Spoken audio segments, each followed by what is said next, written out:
Всем привет! В сегодняшнем уроке мы рассмотрим последнее, 8-е время глагола «давно прошедшее неочевидное». Давно прошедшее время неочевидное обозначает действие, завершившееся в прошлом, причем говорящий не был очевидцем этого действия или в его достоверности не уверен. Образуется с помощью суффиксов «эп», «эп», «п». Затем следует личное окончание первого типа.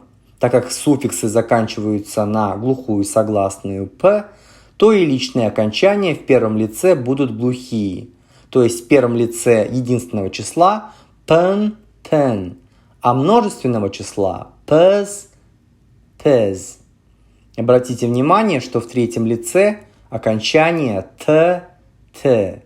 При переводе на русский язык логично добавлять слово «оказывается». Рассмотрим примеры. Ол özünün dosымен кездесіпті.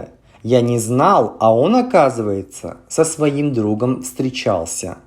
Сен жазда Алматыда болыпсың. Я не знал, а ты, оказывается, летом в Алматы был. Отрицательная форма образуется при помощи отрицательных суффиксов «бабе», «папе», «маме», которые присоединяются к основе глагола. Затем следует суффикс «п» и личные окончания первого типа. Рассмотрим примеры. Сен диванда уйықтамапсың. Я не знал, а ты, оказывается, на диване не спал. Жан сабаққа әзірленбепті. Я не знал, а Жан, оказывается, к урокам не готовился. На этом все. Ставьте лайк, подписывайтесь на канал, оставляйте комментарии и увидимся в одном из следующих уроков.